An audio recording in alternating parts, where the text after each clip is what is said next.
राहुरी शहरात दिनांक 26 मार्च रोजी छत्रपती शिवाजी महाराज यांच्या पुतळ्याची विटंबना करण्यात आली होती।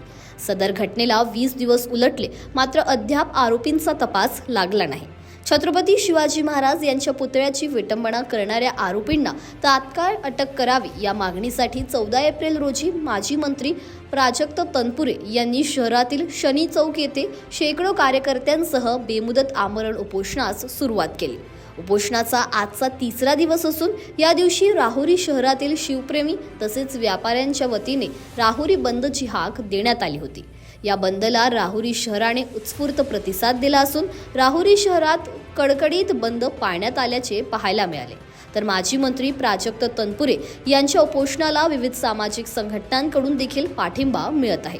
20 दिवस उलटूनही आरोपी मिळत नसल्याची खंत यावेळी माजी मंत्री प्राजक्त तनपुरे यांनी व्यक्त केली।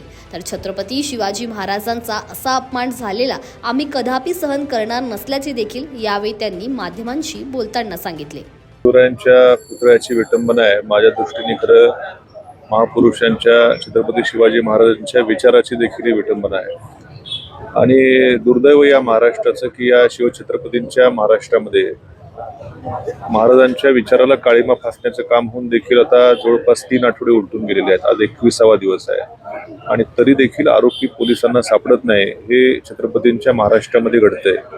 हे खरं मी शासनाचा पहिल्या प्रथम धिक्कार करतो की सातत्यानं आम्ही पोलिसांना निवेदन देतो, मागणी करत होतो, पण अजूनही तपासामध्ये काही प्रगती झाल्याचं जाणवत नाही। आणि म्हणून शेवटी हा लोकशाही मार्गानं हा उपोषणाचा अवलंब जवळपास तिसरा दिवस उपोषणाचा आहे आणि लवकरात लवकर आरोपीला त्या ठिकाणी शोधून काढावा अशी आमची मागणी आहे। यांना धर्म, जात, महापुरुष हे फक्त निवडणुकीमध्ये मतांचा फायदा करून घेऊन उपयोग करायचा, एवढंच यांचा फक्त महापुरुषांकडे बघण्याचा दृष्टिकोन आहे।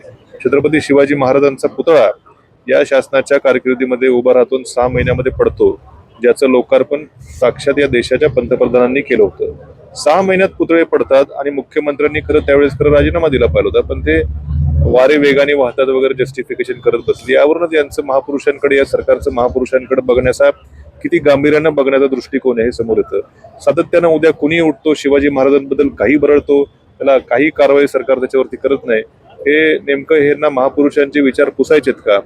इथं अक्षरशः गाव आमचं 2 दिवस बंद होतं, खूप तणावग्रस्त परिस्थिती निर्माण झाली आहे। तरी देखील आरोपीचा जर शोध लागत नसेल तर उद्या या आरोपींची धाडस वाढत जाईल आणि आणखीन कुठल्या महापुरुषांची विटंबना करून पुन्हा एकदा आमच्या शहराला, तालुक्याला इथं वेठीत धरण्याचं काम होऊ शकतं। म्हणून एक प्रामाणिक गावच्यासाठी हा प्रामाणिक त्या ठिकाणी विषय, राज्यामध्ये देखील महापुरुषांच्या विचाराला कुठेतरी सन्मान मिळावा हा देखील या उपोषणाचा हेतू आहे। याच्यामध्ये खरं राजकारण माझं काम चालू आहे, पण तुम्ही विचारलं तर बरोबर आहे। खरं शासन सत्तारूढ पार्टीचे आमदार आहेत, ते मला वाटतं घटना झाली त्या दिवशी इथं होते, त्यानंतर मात्र एकही शब्दाने त्यांनी त्यांनी मला वाटतं त्या दिवशी मुख्यमंत्र्यांना फोन केला होता।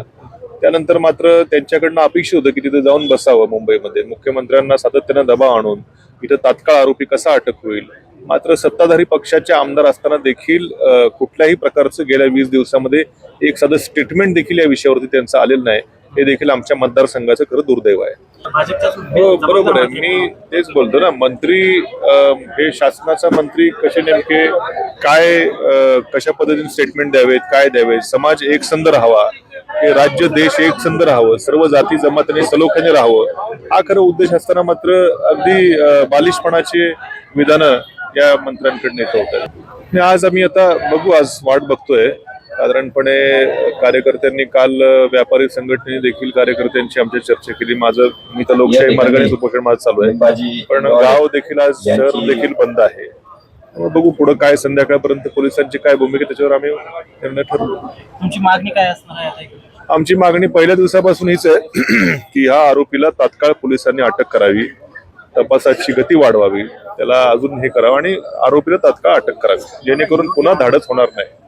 मी राजकारण याच्यामध्ये काही घुसू इच्छित नाही। माझी फक्त एवढीच एक मागणी आहे की शिवप्रेमी म्हणून मला छत्रपती शिवाजी महाराजांच्या विचारावरती निष्ठा असणारे, त्यांच्यावर श्रद्धा असणारे आम्ही कार्यकर्ते आहोत आणि महाराजांचा असा अपमान झालेला आम्हाला कदापि आम्ही सहन करणार नाही। म्हणून आरोपी अटक करावा, सगळ्या राजकारणा पलीकडे, जाती धर्मा पलीकडे आमची ही मागणी आहे।